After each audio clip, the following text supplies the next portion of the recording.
அஸ்ஸலாமு அலைக்கும் வரஹ்மத்துல்லாஹி வபரகாத்துஹ். லா தஹ்சன், கவலை கொள்ளாதீர். எதிலிருந்து சகோதரரே? கடந்த காலத்துடைய பாவங்களின் நினைவுகளை கொண்டு ஒருபோதும் வாழ்க்கையில் கவலை அடையாதீர்கள். மனிதர்களாக பிறந்த எல்லோரும் பாவம் செய்யக்கூடியவர்கள்தான். எல்லா மனிதரும் விதிவிலக்கில்லாமல் மறக்க முடியாத, மன்னிக்க முடியாத, இழிவடையக்கூடிய பாவங்களை கூட எல்லா மனிதர்களும் அவர்களுடைய வாழ்க்கையில் செய்யக்கூடியவர்கள்தான். ஆனால் அந்த பாவத்திலிருந்து விலகி தன்னை மீட்டெடுத்து நற்பாதையில் தன்னை ஆக்கிக்கொண்டு இறைவனிடத்திலே வந்தவர்கள்தான் சிறந்தவர்கள் என்று இறைத்தூதர் சொன்னார்கள்.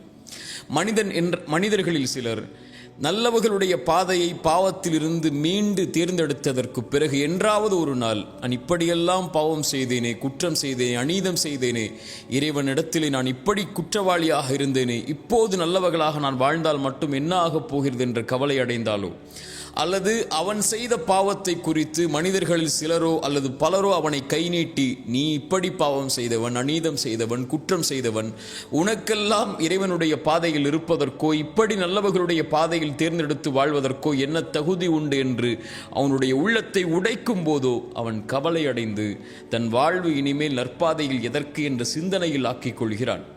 இறை நம்பிக்கை கொண்டவன் கடந்த காலத்தில் செய்த பாவத்திலிருந்து மீண்டதற்கு பிறகு ஒருபோதும் அதை குறித்து கவலையடைய வேண்டிய அவசியமில்லை. இறைமறை சொல்லுகிறது, வல்லதீன இதா ஃபஅலு ஃபாஹிஷதன் அவ் ஸலமு அன்ஃபுஸஹும் ஸக்கருல்லாஹ்.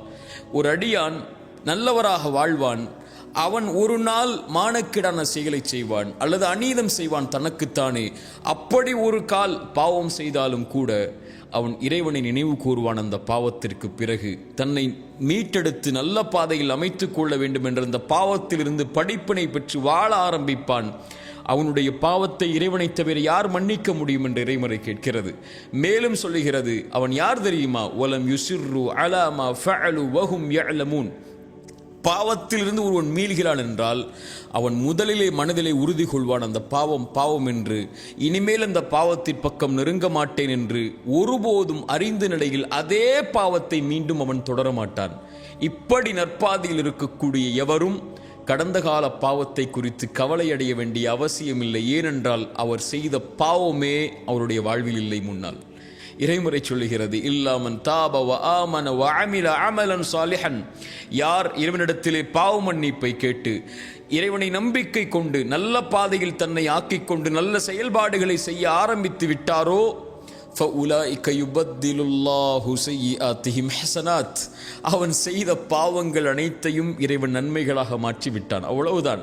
அவன் செய்த பாவங்களுடைய சுவடே அவன் வாழ்வில் கிடையாது. பாவ மன்னிப்பை கேட்டு, இறைவா என் பாவத்தை மன்னித்து விடு, இப்படி அநீதம் செய்திருக்கிறேன், இப்படி குற்றம் செய்திருக்கிறேன், இழிவடையக்கூடிய பாவங்களை கூட சுமந்திருக்கிறேன், யா அல்லாஹ் நான் மனிதன், பலகீனமானவன், என்னை மன்னித்து உன் இறைவனிடத்திலே வந்தால் இறைவன் முதலிலே அவனை அழைத்து அரவணைத்துக் கொண்டு அந்த பாவத்தை முதலிலே மறைக்கிறான். அதற்கு பிறகு இறைவன் மன்னிக்கிறான். அதற்கு பிறகு இறைவன் அந்த பாவத்தை அவனுடைய வாழ்விலிருந்து நீக்குகிறான். அதற்கு பிறகு இறைவன் அந்த பாவங்களை நன்மைகளாக ஆக்கி அவனை நல்லவர்களுடைய பாதையில் இறைவன் தேர்ந்தெடுத்ததற்கு பிறகு ஒருபோதும் இறைவன் அந்த பாவத்தை குறிக்க மாட்டான். அவன் இந்த உலகத்தில் இருந்தாலோ அல்லது மறுமையில் எழுப்பப்பட்டாலோ பாவ மன்னிப்பு கேட்கப்பட்ட பாவம் ஒரு காலும் இறைவனிடத்திலிருந்து கேள்வியாக வராது. சுப்ஹானல்லாஹ். இப்படி பாதையை ஆக்கிக் கொண்டவன் ஏன் கவலை அடைய வேண்டும்?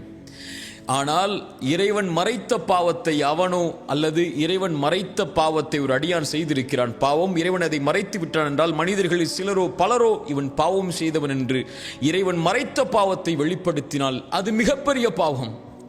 இறைத்தூதர் ஸல்லல்லாஹு அலைஹி வஸல்லம் சொன்னார்கள், இறைவன் எல்லோர்களையும் மன்னிப்பான் இவர்களை தவிர. ஒரு மனிதன் இரவிலே பாவம் செய்திருப்பான், காலையில் வந்து மனிதர்களிடத்தில் மகிழ்ச்சியாலோ அல்லது கவலையாலோ, நான் இப்படி பாவம் செய்தேன், இதை செய்தேன் பாவமாக, இரவிலே இதை செய்தேன் என்று இறைவன் மறைத்த பாவத்தை அவன் வெளிப்படுத்துவான். இவரை இறைவன் ஒருபோதும் மன்னிப்பதில்லை என்று இறைத்தூதர் சொன்னார்கள். அவனே அவன் பாவத்தை இறைவன் மறைத்ததை வெளிப்படுத்தினால் இறைவன் மன்னிக்க மாட்டான் என்றால், மனிதர்கள் ஒரு மனிதன் செய்த பாவத்தை இறைவன் மறைத்திருந்தால், அதை வெளிப்படுத்தக்கூடியவர்களாக இருந்தால், யா அஹி யா உக்தி, என் சகோதரனே சகோதரியே, பயந்து கொள். இறைவன் ஒரு மனிதருக்கு ஒரு பாவத்தை மறைத்திருந்தால் அதை வெளிப்படுத்தும் போது, இறைத்தூதர் ஸல்லல்லாஹு அலைஹி வஸல்லம் இடத்திலே காமிதியா என்ற குளத்திலிருந்து ஒரு பெண் வருகிறார்கள். வந்து சொன்னார்கள், இறைத்தூதர் சபையில் இருக்கிறார்கள், நான் விபச்சாரம் செய்து விட்டேன், தண்டனையை கொடுங்கள். இறைத்தூதர் சொன்னார்கள், பெண்ணை என்ன சொல்கிறாய்? நீ பாவ மன்னிப்பை கேள், இறைவன் மன்னிப்பான், மறைப்பான், சாட்சிகள் இல்லை, ஏன் நீனாக வந்து ஒப்புக்கொள்கிறாய்? விலகிச் செல் என்று இறைத்தூதர் அனுப்பிவிடுகிறார்கள். இறைத்தூதரிடத்தில் அந்த பெண் சொன்னார்கள், இறைத்தூதரை ஒரு தோழரை இது போல் அனுப்பினீர்கள், அதுபோல் என்னை அனுப்பலாம் என்று நினைக்காதீர்கள். நான் தண்டனையை பெறுவதற்காக என் குற்றத்தை வெளியே சொல்கிறேன். என் வயிற்றிலே கரு இருக்கிறது, குழந்தை இருக்கிறது. இறைத்தூதர் சொன்னார்கள், நீ செய்த பாவத்திற்கு குழந்தையின் தண்டனையை பெற வேண்டும், முடியாது, நீ குழந்தை பெற்றெடுத்ததற்கு பிறகு வா.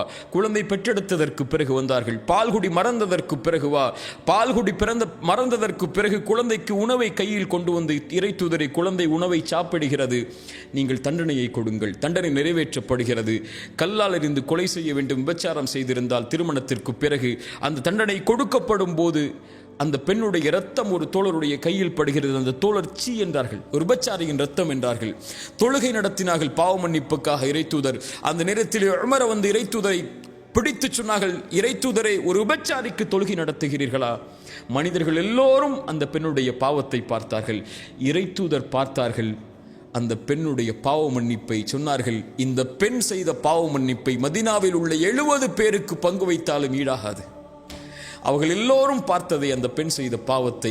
இறைத்தூதர் பார்த்தது அந்த பெண் இறைவனிடத்திலே செய்த பாவ மன்னிப்பை. நமக்கு தெரியாத ஒரு பாவம் செய்திருக்கலாம். அவர் அந்த பாவத்திற்காக இறைவனிடத்திலே சிந்திய கண்ணீர்கள் எத்துணை, கரமேந்திய வார்த்தைகள் எத்துணை. இறைவன் அவரை மன்னித்து அவனை அங்கீகரித்திருந்தால், இறைவன் மறைத்த பாவத்தை அவர் வெளிப்படுத்தினால் இவ்வளவு பெரிய குற்றம் அது. அதை கொண்டு அவருடைய உள்ளத்தை உடைத்தால், நீ பாவம் செய்தாயே என்று அவரை கவலையுடைய செய்தால், எல்லா மனிதர்களும் பாவம் செய்யக்கூடியவர்கள் தான். பாவங்கள் தான் அவர்களை மேம்படுத்தும் அவர்களுடைய பாதைகள். அதை திருத்திக் கொண்டு தன்னை முன்னேற்றுபவன் தான் சிறந்த மனிதனாக மாறுவான். அவரை பார்த்து இறைவன் உன்னை மன்னிக்க மாட்டான் இந்த பாவத்திற்கு என்று சொன்னால். இறைத்தூதர் ஸல்லல்லாஹு அலைஹி வஸல்லம் சொன்னார்கள், 2 மனிதர்கள் உண்டு, அதில் ஒருவர் நல்லவராக இருந்தார், ஒருவர் பாவியாக இருந்தார்.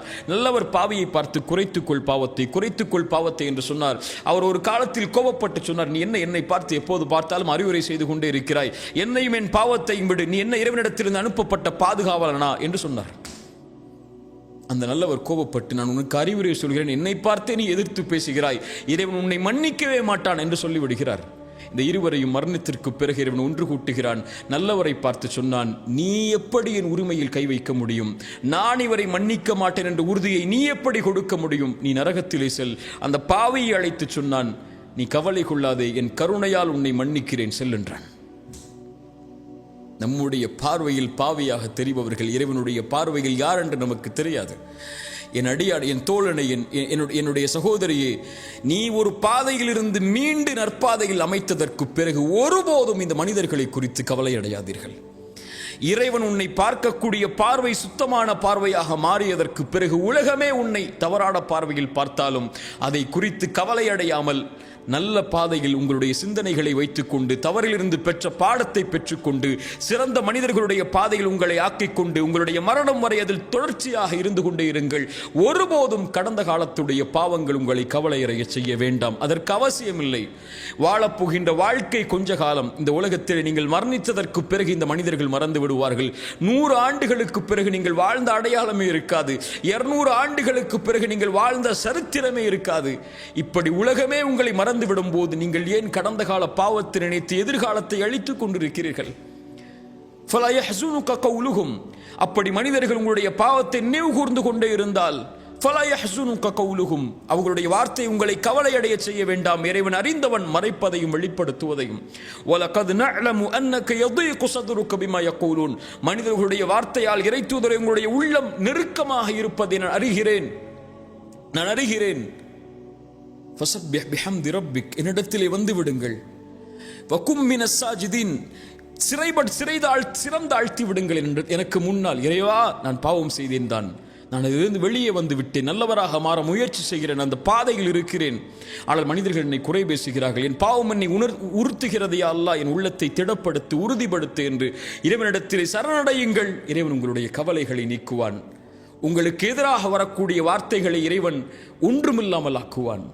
லா தஹ்சன் கவலை அடையாதீர்கள் ஒருபோதும் கடந்த கால பாவத்தை நினைத்து. 3 பேர் இறைத்தூதருடைய காலத்தில் போரிலிருந்து பின்தங்கினார்கள் உலக காரணங்களால். இறைவன் அவர்களுக்கு தண்டனையை கொடுத்தான். அவர்களை ஒதுக்கி வைக்கும்படி இறைத்தூதருக்கு கட்டளையிட்டான். அவர்களுடைய உள்ளம் நெருக்கமானது, உலகம் அவர்களுக்கு நெருக்கமானது. அவர்கள் தங்களையே அழித்துக் கொள்ளலாம் என்ற எண்ணம் கூட அவர்களுக்கு ஏற்படும் அளவிற்கு இதயம் அவர்களுக்கு நெருக்கமானது. ஆனால் அவர்கள் சரணடைந்தார்கள். இறைவனை தவிர வேறு யாரும் எனக்கு வழி இல்லை என்று இறைமறை சொல்லுகிறது. அவர்கள் இறைவனை தவிர யாரும் இல்லை எங்களுக்கு என்று இறைவனிடத்திலே கரமேந்தி வந்தார்கள். இறைவன் அவர்களை மன்னித்தான், அவர்களை ஏற்றுக்கொண்டான். ஆதம் தவறு செய்தார். அதற்கு பிறகு வலக்கது கர்ரம்னா பனி ஆதம், ஆதமுடைய சந்ததிகள் அனைத்தையும் அவர்களுடைய பாவ மன்னிப்புக்கு பிறகு இறைவன் கண்ணியமாக்கினான், ஆதமை கண்ணியமாக்கினான். தவறு செய்பவர்கள் தான் மனிதர்கள். அதிலிருந்து தங்களை மீட்டெடுத்து சரியான பாதையில் அமைத்துக் கொண்டவர்கள் கண்ணியமானவர்கள். அவர்கள் ஒருபோதும் கடந்த கால பாவத்தை நினைத்து கவலை அடைய வேண்டிய அவசியமில்லை, எண்ணமில்லை. இறைவனிடத்தில் மன்னிப்பை கேட்டதற்கு பிறகு இறைவன் நம்முடைய கவலைகளை நீக்குவான். லா தஹ்சன், கடந்த கால பாவங்களை நினைத்து உங்களுடைய பாதையை சீர்படுத்தியதற்கு பிறகு ஒருபோதும் கவலை அடையாதீர்கள். அதை குறித்து மக்கள் உங்களை நினைவுபடுத்தினாலும் அதை கொண்டும் கவலை அடையாதீர்கள். இறைவனிடத்தில் கண்ணியமாக வாழ்ந்தவர் தான் வெற்றி அடைவார். மனிதர்களுடைய கண்ணியத்தை எதிர்பார்ப்பவர் எப்போதும் தோற்று போவார். லா தஹ்சன், கவலை அடையாதீர்கள். அக்கூலு கௌலி ஹாதா அஸ்தக்ஃபிருல்லாஹ் லீ வலக்கும். அஸ்ஸலாமு அலைக்கும் வரஹ்மத்துல்லாஹி வபரகாத்துஹு.